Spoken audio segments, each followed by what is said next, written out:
Hey, what's up, phone lovers, and welcome to the Mobile Roar podcast for the week of November 28th, 2014. God dang it. I'm Joe Fidua. Oh, I'm Chris Chavez, guys. I'm Kevin Grouse. Every week, Chris forgets that he needs to introduce himself. I I think know because I like always it want to cut, jump it cut you off halfway. My internet's all funky right now. Yeah. So, this is a special Wednesday version because tomorrow is obviously Thanksgiving, at least here in the US.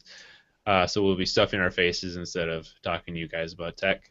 So we have a little shorter version of the show today because there's not a whole lot to talk about since we have the short week. Um, but we'll get right into it. So something that's been going on since the Nexus 6 has been available on carriers is bloatware and logoing drama. AT&T, of course, put a logo on the back of the Nexus 6, and they have some bloatware. T-Mobile made a big deal out of saying that they're not doing that. Yeah, I mean, bloatware. I mean, when you say that, it sounds like like bloat, right? Like, oh, I'm so bloated. There's so much wear on my body or whatever. But it's not. It's only like two apps. AT&T version downloads two apps. It's like My AT&T to help you manage your account, and I I forget what thought the it other was one eight was. apps From what Derek because said, and someone Derek did a posted. post.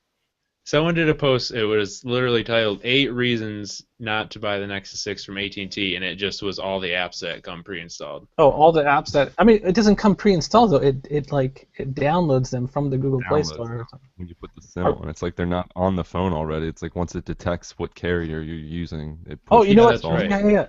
There's okay, so that's probably I guess that's probably what the two different versions are. So there's the one that comes from AT&T with the apps pre-installed, and then there's the regular Nexus when you pop in the AT&T SIM card, then it downloads the two apps. So okay, that's why I got a little confused there. So um, Okay, I yeah. see. And then the one has a logo in the back, and you can just get like a toothbrush and just scrape off the AT&T logo or something. They said it's really easy to do.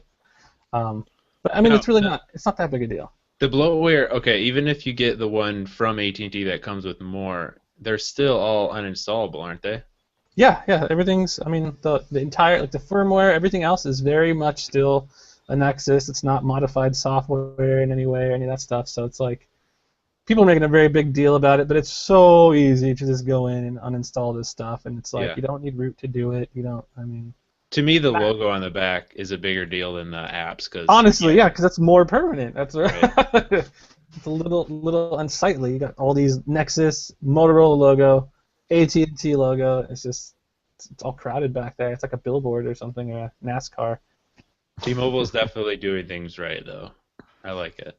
Yeah, for sure. I mean, that the thing with T-Mobile though, and this is what like people don't always understand is generally speaking, T-Mobile's Nexus phones are always just like the Google Play version, pretty much. I mean, they don't really modify any of the software. They don't come with any of their apps pre-installed. It's because they just kind of like, yeah, we'll just sell it in our store, and you can buy it on payments. But because they don't really do the subsidized pricing or anything like that, they don't really need to Right. like put all their little fixins in there. So, I think the thing with um, T-Mobile though is like I think overall, like regardless of Nexus device or whatever, they just seem to be one of the more open carriers in terms of allowing devices on their network and not really wanting to control the devices too much.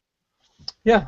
I mean, they don't really have. I feel like they don't have as much of bloatware, even when they do have it. So like on their actual like certified T-Mobile devices, there's only maybe like five apps I think off the top of my head that are on there, and compared to like AT&T, which gives you a bunch. Verizon gives you like a million. Verizon has like a replacement messaging app. Like Yeah, they do. Oh, that's stupid. freaking nuts. It's like Yeah, right it there on is. your It home screen. is.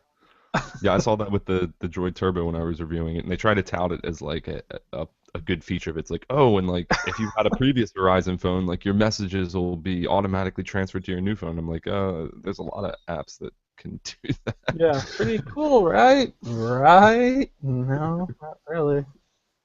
Yeah. It's stuff like that that I don't understand why they even waste time on it. It's like someone at Verizon is, making these apps. Why? Just stop. That's why you gotta hand it to Apple because they like established themselves enough where they had the the power in negotiations and they would just like put our foot down. Um, we're not gonna let you put a bunch of junk on our phones. Now, Yeah, it's crazy. I mean, Sprint everyone else still has to sell their phones to these carriers, but Apple Sprint is doesn't. So getting the yeah. Nexus 6, right? Eventually, or do they already have it up for sale? What's going It's on with that?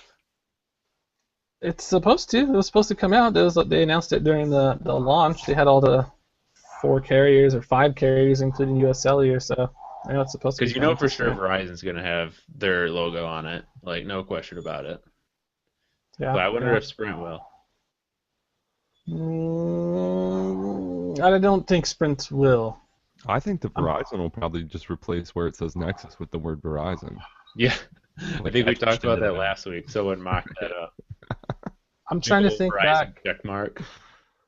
Trying to think back with the like with the HTC One phones when they were on Sprint. I don't remember them having like a Sprint logo on the back. I remember them being completely brand brand free. I think. Yeah, I think so. That's cool. Can't remember. I mean, I get the kind of outrage about that a lot of purists get into, but honestly, it's just a little logo. Like it's not gonna make or break. If I was like a Sprint user and happy with Sprint, and there's a giant Sprint logo on it, I'd still buy it on Sprint and be Yeah. happy with it. It's one of those things where I'm like, this would look a little bit cooler if the logo isn't there, but it's not stopping me from buying the phone. I mean, and who really is going to be like, I'm not gonna. I mean, you see that in comments. People are like, oh, forget this. I'm leaving Verizon or something. Like, no, you're not. You're not going to leave the carrier. You're not going to. The Verizon logo on the home button is probably the only legitimate excuse to not buy a device for a logo I've Yeah, well, seen. that was just ugly. That was just disgusting. But I mean, again, you're not going to not buy the phone. It doesn't really, in the grand scheme of things, it really doesn't matter that much. Like my girlfriend, she had the Note 2 that had the Verizon logo on the button, and like I totally even forgot it was even there. But yeah, that's They just sold the. Didn't a company sell like a little thing that you would put over it, the yeah, like a home little button? sticker Yeah, right up. I would have totally bought one of those. Seriously. All right, so let's move on to some quicker news here. Google is shutting down their Glass stores and Basecamp places. Basecamp is that's the place where you go, and you went to one of those, right, Chris? Yeah, they have one in their LA campus, which was essentially their marketing campus for like the California or whatever. But yeah, they're little base camp stores. It's like the cool when you buy Google Glass or when you first did anyway, the Glass Explorers. Google invited you over to 3 of their base camps, which there was one in San Francisco, one in LA, Venice Beach, and then there was one in New York. I think Rob and Steve went to the one in New York, and they they posted all the pictures about it, and they had these super hot Google babes, Google babes, there, and I went to the one in Venice Beach, and mine didn't have any hot babes, but there were some pretty super duper hunky guys there and stuff. But I want to see that one girl, Sergey's girlfriend or Larry Page's oh, girlfriend, whoever. Sergey, yeah. I wonder what she's up to. I think her name was Amanda something. But yeah, you get to go there and you get to talk to the Googlers, and they fit you. It's called a fitting, so they put the little glasses on you and do all that crazy stuff.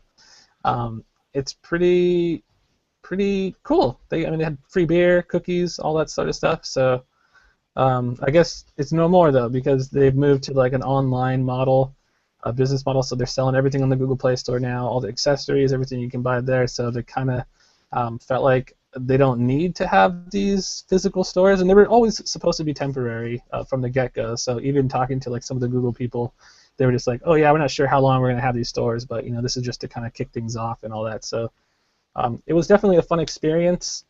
I feel like, as much as Google won't admit it, I do feel like that this is, some sort of sign that interest in Google Glass is kind of, just dropping off or maybe plateauing a bit. But yeah, it's tough to say really. But Google Glass just really doesn't have the appeal that it used to have when. They might just be trying to rethink if they're going towards a bigger launch. I mean, they might be trying to re-envision sort of the process of getting it and activating it, because when it goes larger scale, not everybody can walk to the store and get it set up. And Yeah, all that and three of them no less. Yeah, I mean, I would imagine there was rumors a long time ago that they were gonna make these little glass Basecamp places like in Best Buy, similar to the way Samsung does, or Google's little section they have for Chromebooks and stuff like that. So I could see them doing something like that, maybe like a little section in Best Buy once the final retail model is like ready to Have we even heard be anything released. about like advancements in that? Are we getting any closer to that being a thing, or is it still? No, nothing really. The glass was supposed to launch or be ready for a retail launch by the end of 2014, which is already happening. But one of like the main glass guys said that it's not quite ready yet. There's still some things, and the hardware has to be improved a little bit. They need to improve the user experience a little bit more before it's ready. So they kind of unofficially delayed it until sometime in 2015. So we'll have to see what happens. I wonder if they're kind of pushing it back, maybe related to the Android 5.0 be together, not the same thing, because now that's like the one platform that's not kind of running on the same operating system, really. Glass is the weirdest thing because it's running a full-blown version of Android. I think they updated it recently. Yeah, back in a couple months ago they updated it to KitKat, but I mean it's just not. It runs its own launcher, I guess, but it's running a full version of Android, which doesn't make any sense because it's a wearable, and wearables should be running Android Wear. But it's kind of a mess at this point. So I think they need to like reorganize and figure out what their strategy is going to be in regards to software, hardware, and all that stuff before it's ready. Right. And them shutting down those stores kind of reminds me of, I don't know if we ever talked about it or if anything came of it, but they shut down those mystery barges. Oh, yeah. I was the one that around. actually wrote about that. I was Yeah. on News Duty during that. Yeah. Again, It it's was just fire concerns, is what it was. I don't know if So you guys read it wasn't even that big a deal, but it was for fire concerns. I guess the fire marshal went and shut them all down. Fire There were marshal like Bill. drums of oil or gas or something, and there were not any safety precautions. Just like, why did this exist? What? I don't understand. Yeah. Strange. So That's where all the Nexus 6s are. They were on those ships, and now no one can buy them. Yeah. All right. So speaking of phones that didn't do so well, though I wouldn't say the Nexus 6 didn't do so well. It just hasn't been easy to buy. Galaxy S5. Samsung's expectations for it were down 40%. For the whole year? I'm not surprised. Let me phrase that differently. They expected to sell a certain amount, and and what they actually sold was 40% less than that. So it's not such doom and gloom. Like, oh, their revenue is down 40%, or profits or any of that stuff. It's just they kind of anticipated a much bigger launch. I mean, they kind of thought that it was just going to keep. Like, it's got this upward curve, and it was just going to keep growing until forever. Everyone's just going to want a Galaxy device, and it just fell short of expectations by a lot. But I think that's mostly in part due to people not really wanting to upgrade. The Galaxy S4 is still awesome. Yeah. I mean, the S5 wasn't that great. They never actually released a 32 gigabyte model here in the U.S. They just kind of stuck with the 16, and then they started focusing on all these other offshoots, the Galaxy A's and the what was the other one? Galaxy Alpha. Yeah. So I mean, it's not really surprising. But it's funny. Go ahead. Go ahead.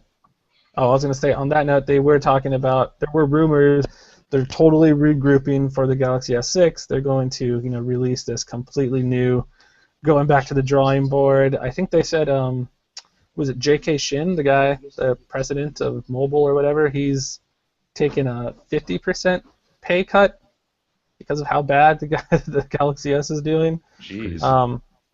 But I just think it's just funny. Yeah, so it's like, oh, I'm not making $6 million this year. I'm gonna get $3 million. Yeah, but I think like you're saying, I think it's a good thing because I think they got kind of cocky, and this kind of will force them to maybe do something a little bit cooler next year. Definitely. Every year we said that with the Galaxy S4, it was kind of like, oh, this looks like an S3, and then the S4, you're like, that looks like, or the S5 looks like the S4. Like, when are they going to try to do something new? But they just kind of relied on that. I mean, to them, I'm sure they thought that they were building a brand and everyone loved it. But with as I saw with the Galaxy S5, it really didn't do so hot. So they were just trying to do what Apple was doing, and Apple just kept releasing the same model. Yeah, they thought they could get away with it. They really did. Now Apple made a new one, so they're We're gonna refocus, and Galaxy S6 is gonna be different. You know what? Back to the drawing board. It's gonna have aluminum. It's gonna have rounded edges. It's been funny though how much negative stuff we've been talking about for Samsung this year. You know, with the S5, really did not do nearly as well as previous models. Yeah. I mean, that's not to say it's not doing well. I mean, I go out and I see people everywhere. I mean, they still have a Galaxy S5. I see it more than any other phone, I think, other than the iPhone. It's just like everyone still has an S5, and I'm like, man. I think every time I see someone with an S5, I assume it's an S4 for some reason. Yeah, I could always tell in the back because you look for that little heart rate sensor, and it's got a perfectly square. All right.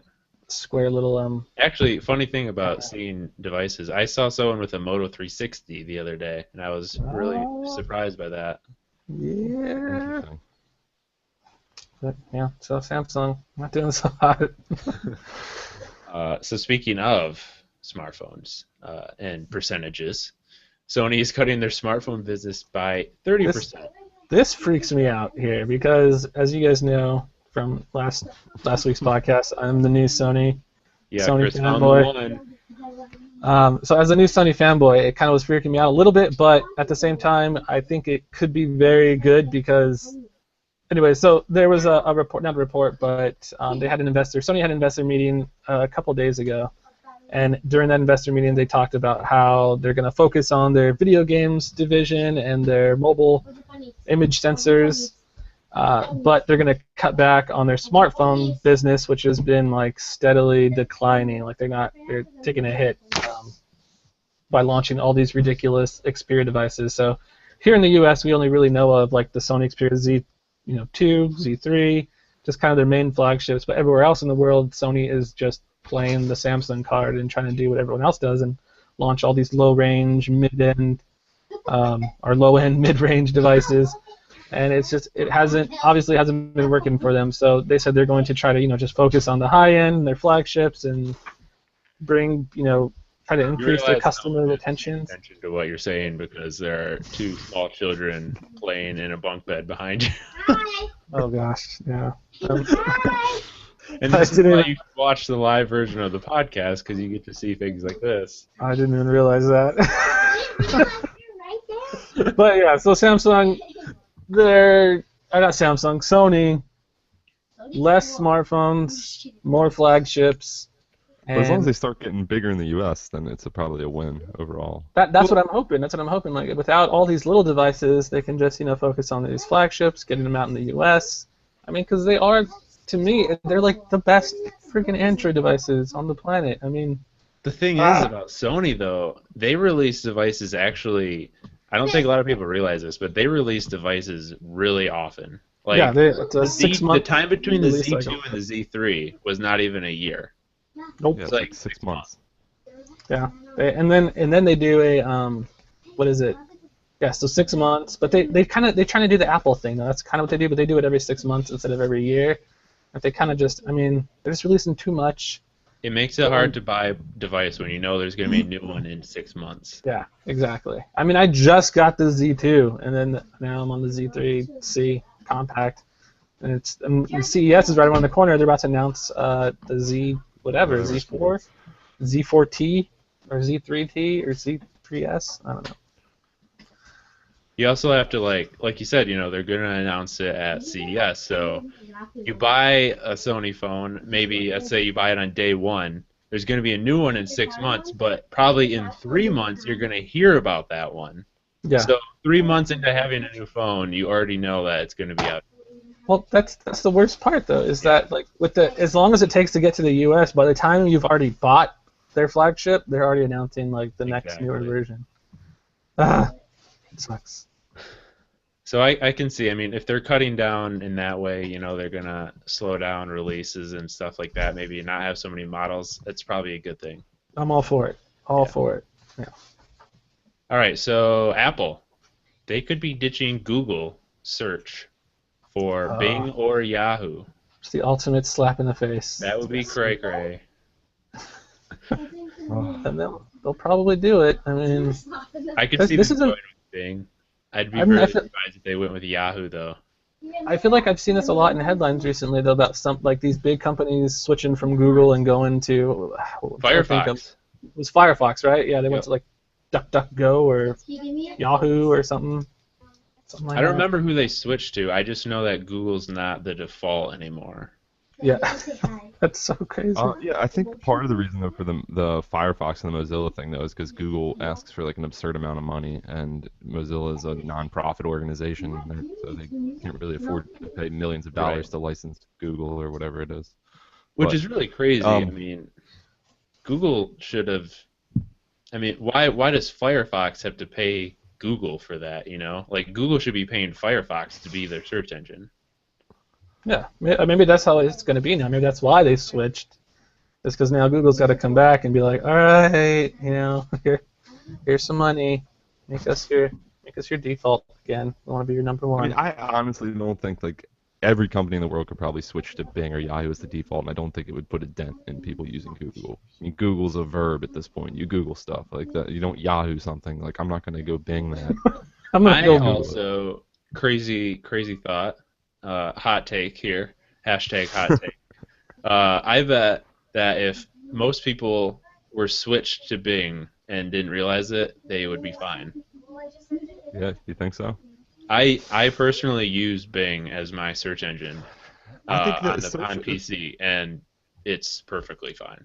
I think the search engine aspect isn't the thing. I think it's the integrated services, everything beyond that. But how much of Google Google was kinda- integrated into Firefox? I'm not saying that it's integrated directly. I'm just saying like I'm not just using Google Search. I'm using Google Drive. I'm using Gmail. I'm Okay, using right. all these things that are. But I mean, I'm just saying because what we're talking about is just basically the search. Like when you go to Firefox and you type in the address bar, it's going to show Google results. I'm guessing that if it just started showing Bing results, most people probably wouldn't notice that much. I mean, that might not. Yeah, I doubt they would notice. But like Kevin said, and I'm sure that's kind of their strategy for like the reason why they're launching Google Now and all this other stuff is because they had to kind of add some functionality to Google search outside of just searching for random stuff online, because pretty much anyone can do that. You have Bing for that, DuckDuckGo, you have all these other ones. So Right. All right. So closing out the show, instead of our wins and fails of the week, we are going to do technology things that we are thankful for. Apps, devices, whatever. Things that we're thankful for in technology. So, Kevin, what do you got for us? Actually, I had to think a lot about this because I was trying to think: is there anything I use every day that is really something that I'm super thankful for? And the generic thing would be your phone or your computer or whatever. But I decided I would go with because I use so many different devices throughout the day and I go to so many different locations. The cloud. I'm thankful for the cloud. It's been a buzzword, and it's gotten it's kind of almost gotten people use it in satire almost. Like people say the cloud, and it's almost a funny thing now because what is the cloud? But I mean, just the ability that I can upload all my information that I need and get it on any smartphone, any computer, any web accessible portal. I really appreciate that because I store so much stuff between Google Drive and Google Docs and Dropbox and all that stuff. It just makes collaboration easy. It makes portability of information easy. It's just great. So the cloud, I'm thankful for the cloud.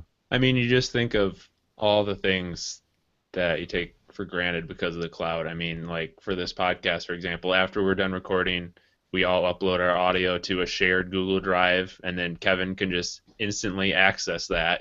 It's crazy, but we take it for granted. Yep. Seriously, yeah, that's a good one. That's a good one, Kev. It is a good one. So mine is I wrote Google Maps, but really this could be any mapping navigation app that you use. And I'm super thankful for this because anyone that knows me knows that I am horrible with directions and finding my way to places.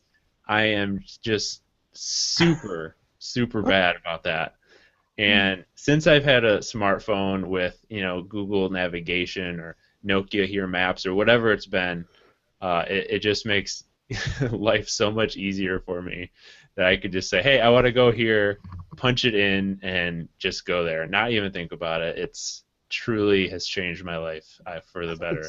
I don't think people realize how much it has changed their lives. I mean, whether it's even like Yelp, you go on the Yelp, you look for some awesome restaurant, plug it into Maps, and you drive there. Normally, you would be kind of just regulated to like your small little area or your little Yeah. bubble where you I live, and can't it's even just, imagine getting to places because I'm serious. Like I got lost so often before I had a smartphone. I'm not even kidding you. Like I am super super bad.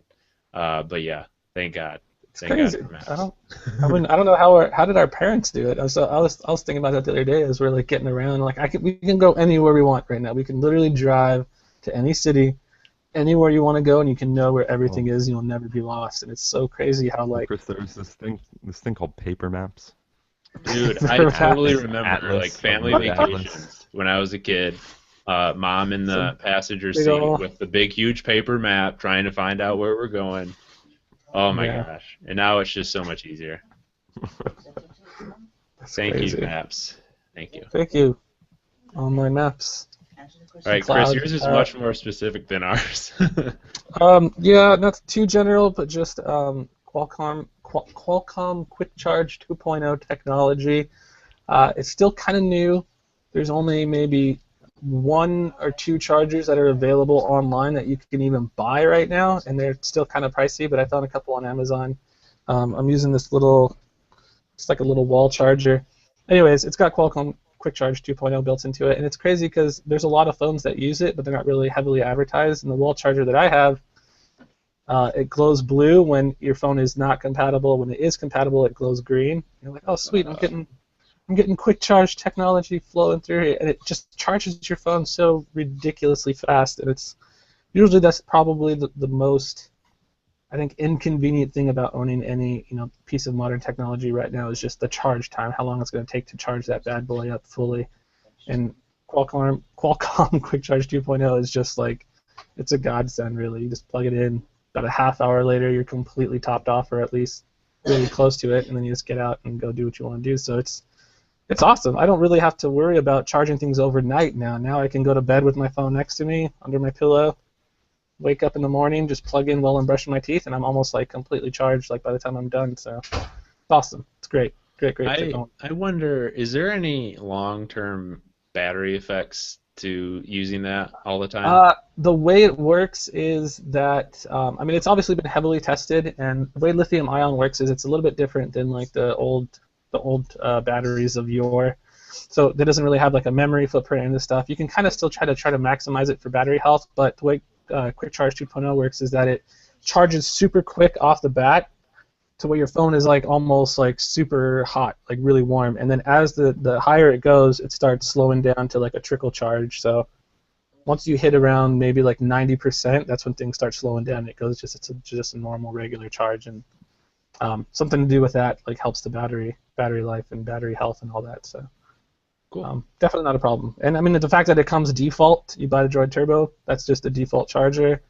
Nexus 6 default charger. I mean it's obviously heavily tested to where it's not going to impact your battery in the long term.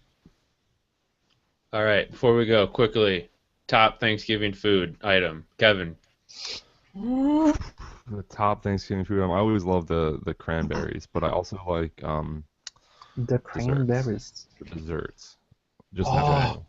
That was going to be mine. Pumpkin pie. Chris? I don't know if I can pick one.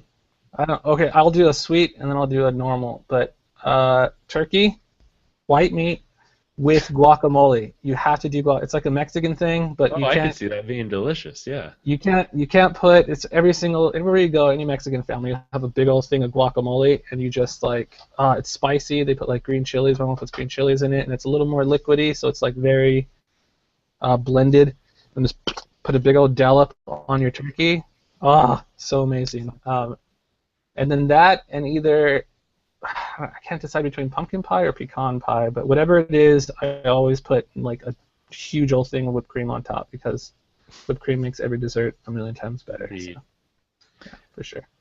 All right. Well, we want to wish all of you a happy Thanksgiving. Have fun. Get some good Black Friday deals the day after. Hopefully, we'll talk about some of those next week if we cash in any sweet deals.